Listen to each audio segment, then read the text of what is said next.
We're looking good, looking good, looking good. So, welcome back to Slingshots. And yes, we tried to make it daily, and yesterday we had problems with our internet. And so we did not do a slingshot. So we got an extra, specially, probably a little bit longer one today, but we're excited about it. We got a few big topics to go over. And I'll just introduce, I guess I didn't even introduce myself on the first one. I'm James. And I'm the or I Paradigm B came through me. This is my lovely partner Chelsea, and she's going to work as our producer. So she's doing all the technical stuff. When we have more people coming on to these programs, she'll be answering questions, dropping in ideas. We're going to see how this works, and we're working together on it. And she's also going to chime in when she hits something that she feels like she can add onto, which is exactly what we're trying to do here at Slingshots, is to show how slingshots work and that it works with uh, the more people that we have working on this, the more opportunities we have. So I'll just tell you where we're coming from. We're actually in we're staying overnight in a live junkyard. It's a place where people can stop in New Mexico. And so we're really excited. You might hear some traffic outside. We decided to leave the door open. That way, make it a little more authentic. Do you want to say anything, Chelsea, before we get started? We are on the official Route 66, Oh, yeah. and since that used to be kind of America's highway, and now we're on a different kind of world highway. There you go. Wonderful. All right. Yeah. Route 66. It's exciting. And this is exciting. So let's jump right into it. The first thing we want to talk about today, and this goes right along with slingshotting. Um, and I just wanted to give a little bit of context as to where I'm coming with this one.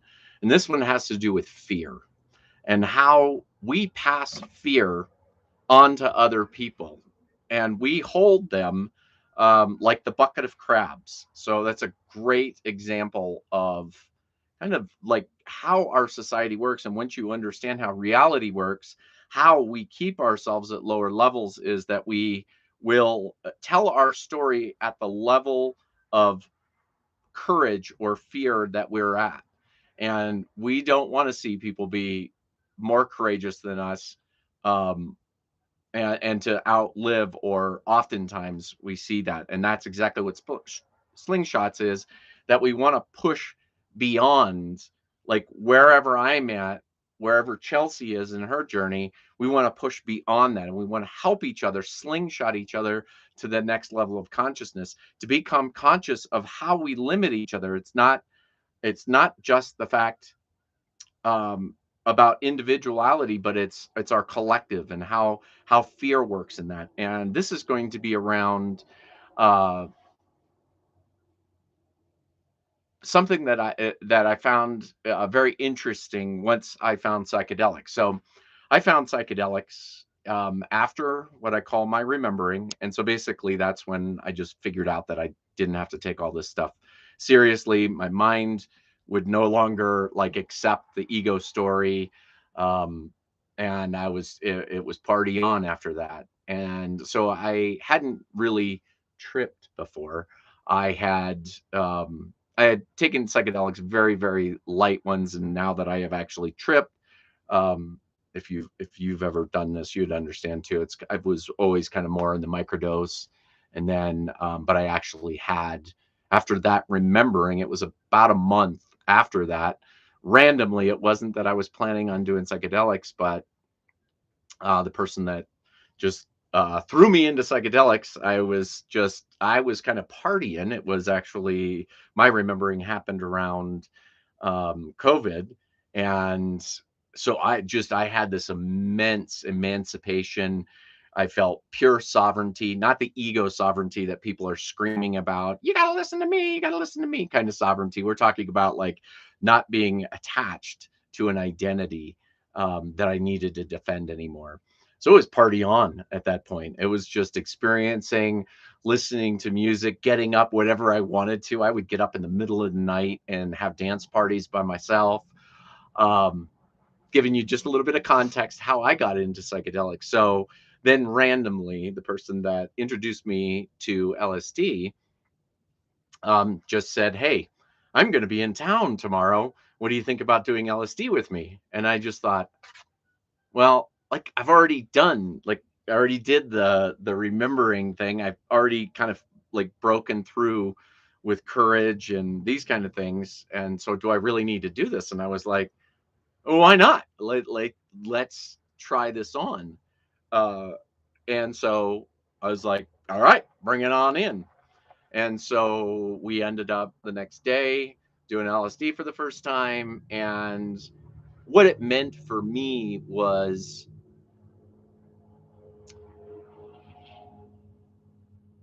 just it opened my mind up and let me do like, because what I figured out with my remembering was it was like once I got done doing all the ego stories, it's like, then what do I do?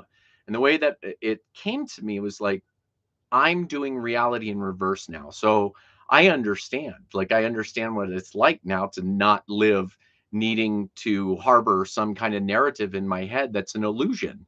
I am now just animating from whatever I am in this world. And so what am I doing with reality? And the way that I see it is that when I did that, I was able to reverse. I was going in reverse in reality, and meaning kind of like, if you've ever heard the term reverse engineering. So people will, let's say they wanted to copy a Tesla car, they'll find engineers that would reverse engineer the all the wiring and whatever else, the software. It's kind of how you steal other people's ideas in a way. And that's what I could do. And on psychedelics, it opened my mind to be able to do that. And was like, I could just see how the ego created more ego, and we created collectively, and we created just in small amounts, and we would pass that egoic story on to the next person with the control psychology and all this stuff. Well, and it has just expanded over the last 3 years, a little over the last 3 years. And so when I first started doing psychedelics, I was like, psychedelics are the answer. Like, everybody just needs to do psychedelics. We are going to figure everything out. And then I started to realize that that was a very limited perspective. I ran into a guy that had done so much LSD. If he did as much LSD as he said he did, like, I couldn't even imagine. It was like he said he took at least a tab a day for like 4 years. Um, and he was one of the most closed-minded, um, victim mentality kind of people I've ever met. And so I realized that psychedelics have power in our worlds, but if we don't have intent, if we don't have uh like a focus on what we're using psychedelics for, then it isn't going to take us all in the same direction. It might help if we, like, there's the idea of putting LSD in the water system. I've seen like psychonauts. So anyway, so I'm getting the point of, there's a lot of context. And so I started to use the app Reddit, which is, so I went into my, the things that were of interest, and I wanted to see what was going on. And they call people who do psychedelics psychonauts, or they're self-described or labeled as psychonauts. And what I found in that subreddit right away was, it was very interesting that I was trying to share my point of view about, like, the fact that you didn't need an ego. And I was just getting down, like, anything that I said was getting downvoted and pushed off to the side. And it started making me realize that there was like a theme, that like there were that psychonauts wanted to harbor this idea that you had to live with an ego. Somebody said Terrence McKenna, he was kind of like one of the big psychonauts back in the day, and he had said, somebody zapped me once and said, Terrence McKenna said you have to live with an ego. And I was like, well, Terrence McKenna also said that you should trust yourself. And I trust myself. And I understand what the ego is now. And I'm trying to tell you, I can't see a reason that anybody needs to live in an illusional world. And so I got downvoted, and it made me very sour on the idea of psychonauts. And so that, like, that got me off of it, because I was like, no matter where you go, they're going to pull you down to the level of fear that they've had for themselves. So I've been recently on Reddit. Reddit's kind of an area where I get seeded by certain subreddits will seed me with the ideas that we come up with, and that's what we're going to talk about today. Is this one and this other one, where people that were asking questions or talking about being vulnerable or whatever, and then I was like, okay, I have a different perspective on what they were saying. What I found was, and then, so one of the themes that I see in Psychonauts, the subreddit, is everybody talks, or a lot of people talk about having a bad trip. And I've seen so many people, and I just have to say, like, that they will say that they have a bad trip, and those threads get really popular. If you go into those threads, it's all these people going, oh, I had the same experience, and you just need to go see a therapist, and you need to do this, and you need to do this. And I was just like, drives me absolutely bananas. And this is the reason why I say this. And so I actually somebody said I had a bad trip, and blah blah blah. And so my response was something to the effect of, why are why are people so addicted to duality in this subreddit?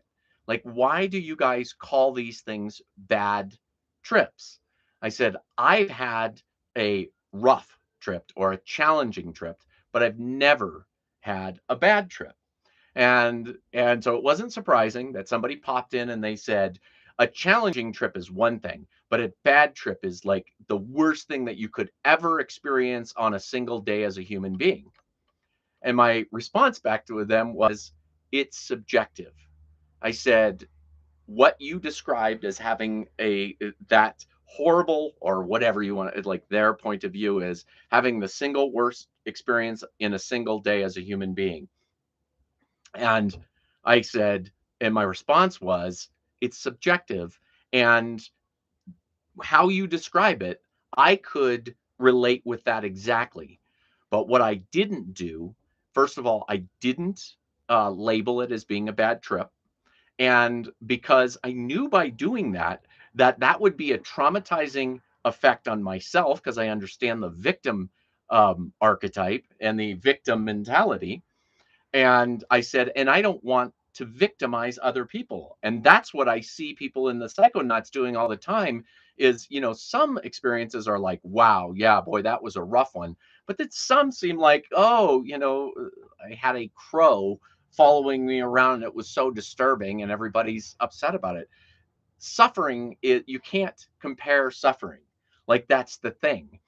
But the way that we look at it, the lens under which we look at things, makes a big difference. So after I had my rough experience, it was rough, and I was far along. I mean, I have gone as far down, I don't know how much further I could go down the rabbit hole, and still had what I consider a challenging experience on it. But I did not take the I'm traumatized, or I was a victim of a bad trip. I was like, I had a challenge, and that woke me up. I mean, that experience just like woke me up, and it was like a catalyst for switching my life within a month. It turned the trajectory of where my life was going. And it is not a traumatic event that is like holding me back and scaring me, or scaring the next level of people along the path. And this is exactly what I'm talking about, as far as um, like, that guy all of these people who have these bad trips, and they swear to God there's a difference between challenging and a bad trip. Like, where are they? They don't know where they are with everybody else.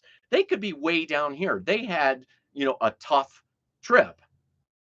They're telling this, and then there's people that are ready for this kind of trip or experience, And then this guy down here is scaring the guy that's ready for this experience. So it's like you're being the crab. You're pulling the other crabs down to your level of fear. Oh, you need to be very prepared and be ready for a bad trip. And if a bad trip happens to you, it's going to be the worst day of your life and blah blah blah. And it's like, where does that lens lead us? Does it lead us beyond to the next level, or does it keep holding us in comparative suffering to where we keep limiting ourselves and then we limit the people behind us? That's the pure idea of these slingshots is like, where can we go? We can go way beyond Terrence McKenna or all these other people, Ram Dass or Tim Larry, or all of these people that they were wonderful avatars of this experience. But it's like we're in a new time period. We're ready for something bigger. In fact, you shared with me a video or a guy that was talking about the fact that we're moving into something different. And uh, and that difference is we have to realize that the things that we might need to sign up for now are weird. They aren't going to be in alignment with the way the world is or what we think about the world. And that's the way you and we wake up all the time going, we're weird. Like, we're doing life very differently. We will work in concordance with how physical reality works up to a point, and then we're like, no, we're going to be weirdos, and that is how it is, because we're animating as who we are, and not being pulled down by the collective who are saying these certain things. Right. Can you share a little bit more about that video, or do you have anything coming through that you could share? I had a little bit Go coming ahead. through that about misery loves company. There you go. And this is why a lot of people probably jump onto those bad trip threads and whatnot, because um, from my perspective and what I have understanding of people and myself and with this is that when we go to demonize something or someone or an idea, we like having camaraderie. It supports that demonizing mentality. And that's an aspect of victimhood mentality. So where we're going to, we can't really use historical data. This is new territory. We are breaking from paradigms and from roadmaps that just they don't work anymore. So we don't have anything that goes, oh, it's kind of like this, but we're going to tweak it this way so it works better for everybody. It's like, no, everything is scrapped and everything is it's brand new. And so it's more of a feeling through map, not a road map that we can look to our history or what's happened. And it's more of that heart leading the way. Very good. That's awesome. Yeah, exactly. We got new stuff coming up, and what's very neat about that, I just want to add on to that, is that it's exciting because it is scary a bit in these times, and that's what psychedelics can do. It's like psychedelic experience is something very different. I had no idea what I was going to experience, and it depends on how you look at it. And I noticed that a lot of people within the psychonaut community, um, they really talk and speak from a position of the norm, like like their point of view comes from a collective norm rather than this higher level understanding. So I would highly recommend, if you're new to psychedelics, um, there's a lot of great places to get information about. There's things that you can that are good. Finding out where you can get good psychedelics, growing your own mushrooms, dosing ideas, these kind of things. But when it comes to like bad trips and listening to people's stories before you go in, I am so glad that I did not get into that. I am so happy that I didn't. In fact, it was very interesting because the person who introduced me to psychedelics, that like I at the time thought that they had a little bit more of a laissez affair. that I was comfortable with. But now that I recognize how like more people are being drawn to psychedelics, how much more fear is coming with the popularity. And and I'm so glad that I went in lighthearted because that's a big thing. People will take it. That's what psychedelics is supposed to do, is show you how to not take things seriously. So it takes the edges off so you can see things really well. Well, if you go in set and setting with this, with a whole bunch of stories about people have had these horrible experiences on psychedelics and whatever else, like there, you've already been seeded for failure, you know, a lot of times. And Planted, those seeds were planted. So exactly. it disturbs your fertile ground. Right.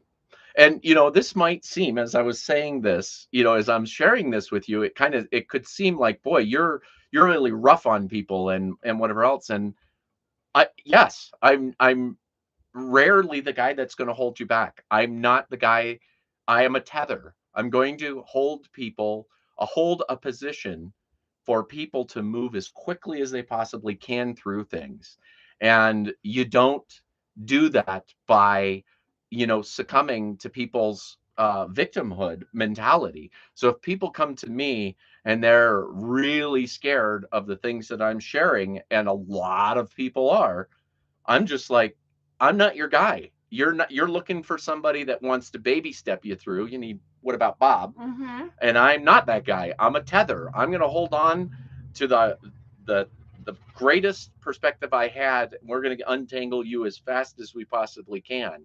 And so if this feels like it's too much for you now, go do some courage and come back, because I'm not the guy that is going to you know, put people on a 10 to 20-year path Mm-hmm. to get this done, because that's exactly what I know I'm capable of now. Is it took me 10 years. If I just look at my journey, spiritual journey, it took me 10 years. Well, I took a lot of time on roads that I didn't need to go down. And and I know now, if I have this perspective, that I'm, that means that there's people that want my perspective. And so um yeah, so I'm just going to share that. We'll leave that there. Did you have anything else you want to share before we move on to the next topic? Okay, so this was an interesting one. It's the idea of you, and I've seen this come up on a few different people's um, posts, and not just on Reddit, but somewhere else. And it's about the idea of you. So there's one person said, I hear people saying, um, be you. And then they went on to say, but I don't know which you they're talking about. And I was like, I know exactly which, when I say be you, I know exactly what you I'm talking about. And that's what I'm going to share in this. And then somebody else shared that they were at this weird stage in their life, and they were very vulnerable, and said, you know, I've got my dream job, but I look in the mirror and I don't know who I am. And like I feel emotionless. And my response to them was, I'm excited for you.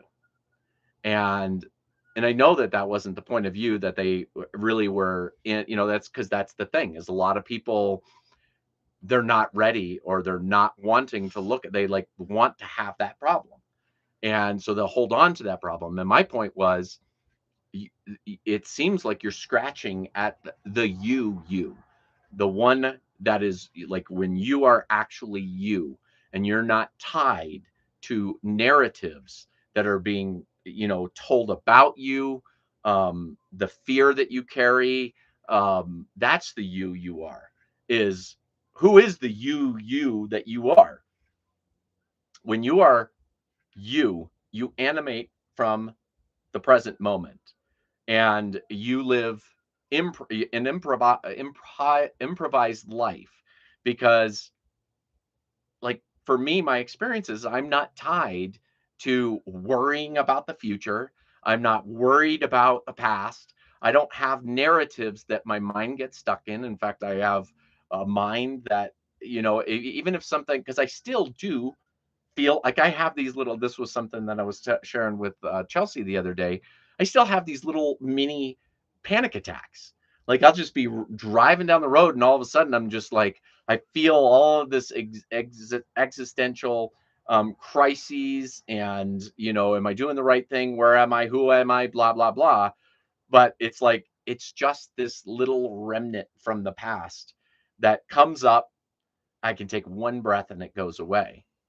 And so it's like, it's not that these things aren't present. It isn't that anger's not present. It's not that insecurities aren't present. It's not, it's just that they move so quickly through my experience. I barely register them. That's why I had to tell Chelsea, I was just like, I had this experience, I have these experiences, but they're so non-traumatic that I forget to even talk about them. Fleeting. They're fleeting. Like the anger is fleeting. It's these, all these things are human, but I know that I'm me, that I'm me because I am not tied to other people's narratives. And that's the you. That's the you I'm telling you you can be, is that you're animating from the present moment.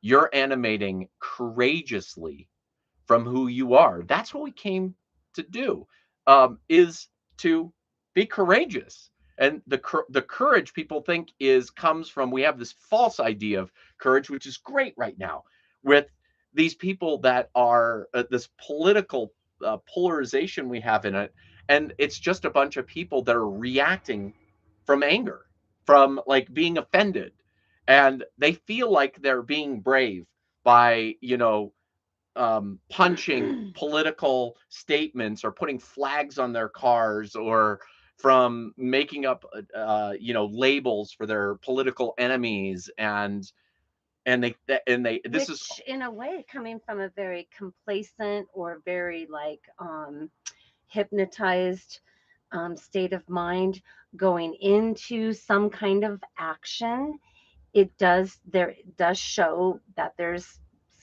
some movement going someplace, but it's just that it's a whole lot of energy that could be going into them, and very good. they're putting it into powers outside of That's a themselves. perfect example of it. It isn't that it's wrong.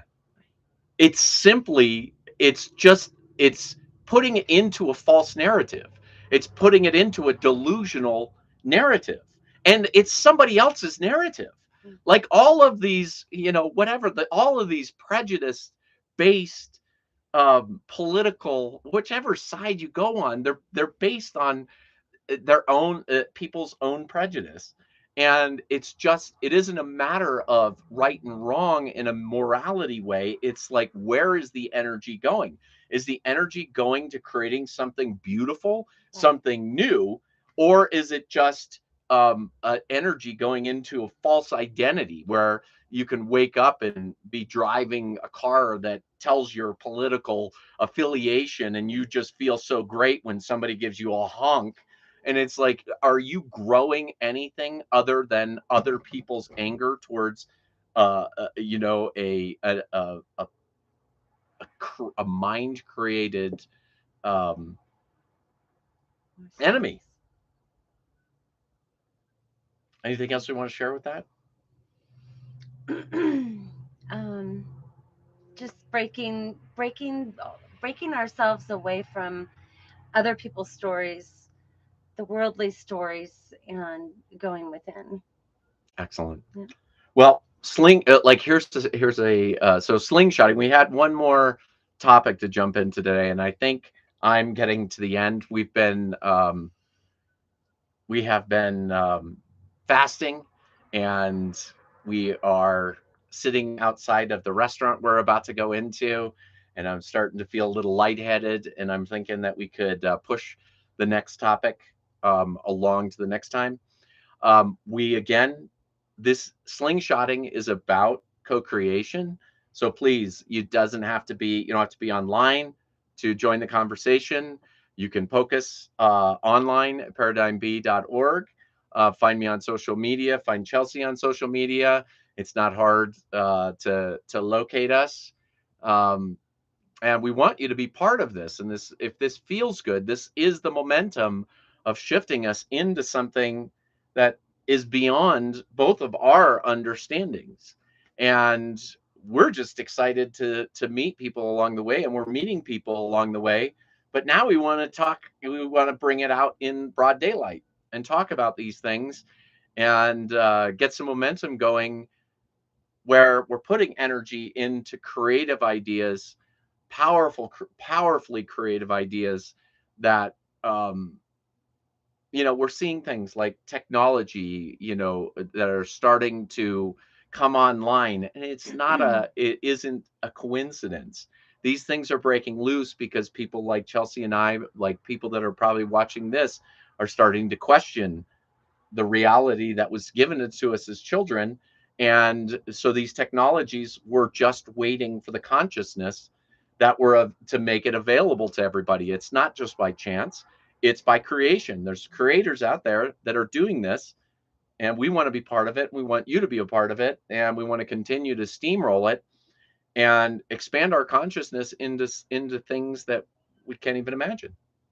Anything else you want to say before we sign off? Yeah, I want to say that the old cliche of, iron sharpens iron. This is how we grow, and part of being a slingshot is that it's through our relating that help us, bounce into more awareness, more of our unconscious starts becoming more conscious, and we're helping push each other and through the relating to get there. And so it's truing our own internal beliefs, and truing meaning like how you true a board or how you true something. We are truing ourselves through relating. Boom. I think we can leave it there. Okay. Thank you so much for stopping by.